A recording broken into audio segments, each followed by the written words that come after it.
तो राजीव करतार जी जी का बहुत बहुत देख सकते धन्यवाद। हैं इतने साफ दिल के हरियाणा साथ के उन्होंने सीएम जो के अपनी मीडिया भावनाओं को एडवाइजर। रख दिया। भावनाओं के साथ साथ मुझे लगता है कि बहुत सारे ऐसे साथी थे, हमें पता भी नहीं था कि कोई कार्यकर्ता भी है बीच में वो कार्यकर्ता भी बता दिए गए, तो ये एक अच्छी बात थी। वो साफ दिल का व्यक्ति ये सब बातें कर सकता है, क्योंकि आज एक चैनल की आपने शुरुआत करी है जिसे इंसाफ की बात नाम दिया है। मैं शुभकामनाएं दूंगा पूरा बढ़ाना परिवार को, जिन्होंने ये इनिशिएटिव लिया और एक सोच लेकर के आ रहे हैं कि अब आने वाले वक्त में मीडिया के माध्यम से भी इंसाफ किया जाएगा।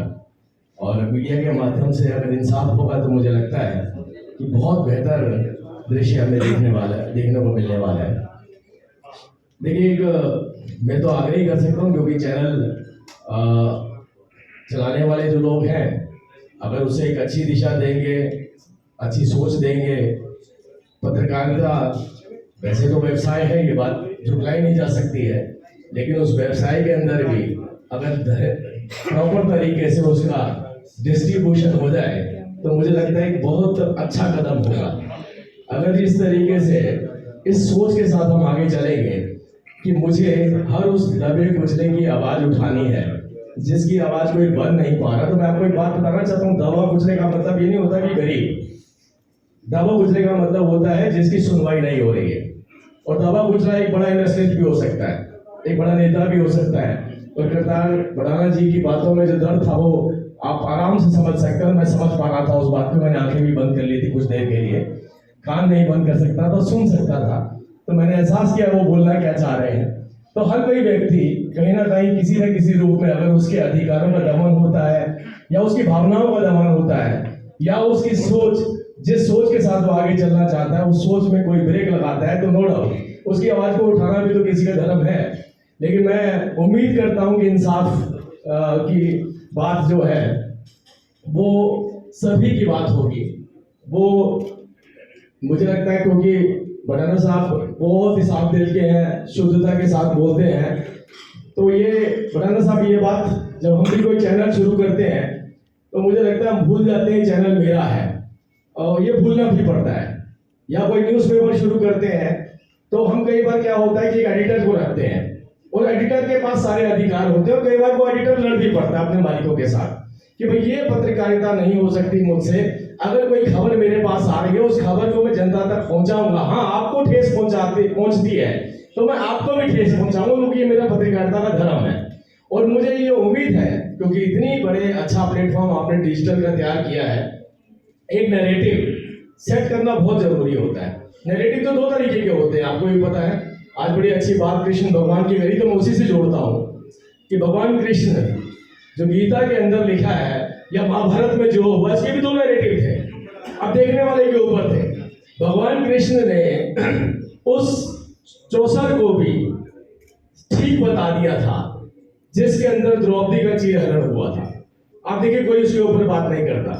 उसके ऊपर बात की जाती है तो ये बात की जाती है कि दुर्योधन ने चीरहरण किया था, लेकिन उस चीरहरण की आजादी किसने दी थी ये कभी भी विषय नहीं बनता।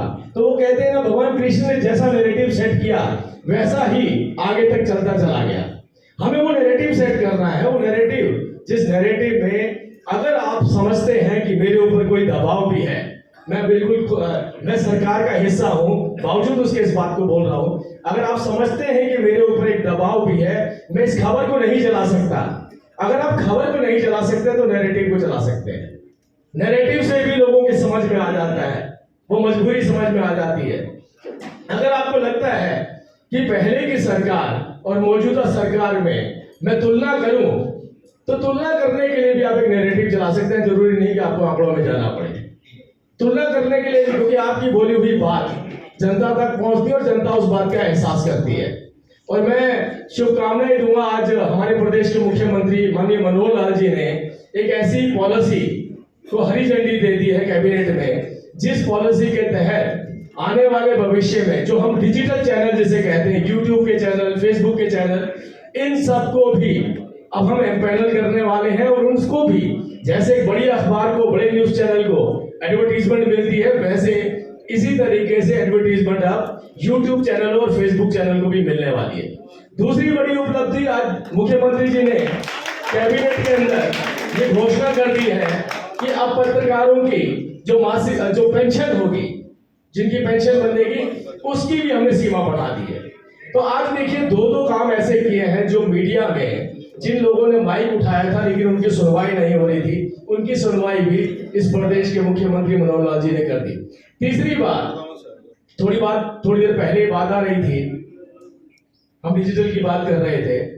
देखिए आने वाले वक्त में मैं आप सबसे बोल रहा हूँ, मेरे बहुत सारे भाई यहाँ बैठे हैं जो डिजिटल के अभी उन्होंने पोर्टल शुरू करे हैं। आने वाले वक्त में बड़ी सारी चुनौतियां आने वाली है। ये ऐसी पत्रकारिता चल नहीं पाएगी। आर्टिफिशियल इंटेलिजेंस का टाइम आ चुका है।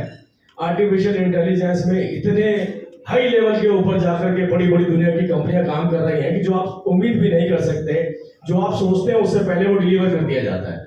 अभी तो आप सोच रहे थे उससे पहले डिलीवर हो जाएगा।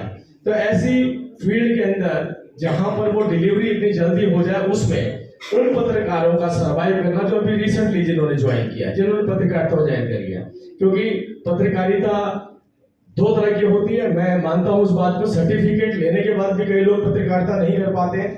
और पहले अगर आप पीछे कुछ टाइम पहले जाएंगे तो ये मास कम्युनिकेशन वगैरह होता ही नहीं था, केवल ग्रेजुएशन होती थी। आर्ट्स के बेस पे लोग पत्रकारिता करते थे। अगर आपने लॉ कर रखी है तो लॉ के बेस पे लॉ की पत्रकारिता कर सकते हैं। अब तो पत्रकारिता में डॉक्टर भी होते हैं, क्योंकि मेडिकल की भी पत्रकारिता होती है। और पत्रकारिता के अंदर एंटरप्रेन्योर भी होते हैं, क्योंकि बिजनेस की पत्रकारिता होती है। और पत्रकारिता के अंदर किसान भी होते हैं, क्योंकि कृषि की भी पत्रकारिता होती है। ये इतना बड़ा फील्ड है क्योंकि हम इसको समेट देते हैं छोटा सा। हम कई बार इसमें छोटी छोटी बातों में कि हम आपकी आवाज उठाएंगे, केवल यही पत्रकारिता नहीं है। पत्रकारिता है समाज के अंदर किसी का उत्थान हो सके, उसके ऊपर उसके पीछे की कोई अगर वजह है, उस वजह को मैं उन तक लेकर के जाऊं। सरकार अगर कोई अच्छा काम कर रही है, कोई योजना लेके आ रही है, अगर उस योजना को आप जनता तक नहीं पहुंचा पा रहे हैं तो भी कहीं ना कहीं हम लैग कर रहे हैं। तो उस गैप को खत्म करने के लिए, उस ब्रिज को खत्म करने के लिए भी पत्रकारिता को एक बड़ा अहम रोल अदा करना पड़ेगा। और मैं शुभकामनाएं देता हूं मनमोहन जी को और करतार बराना जी को, जिन्होंने एक प्लेटफॉर्म शुरू किया है।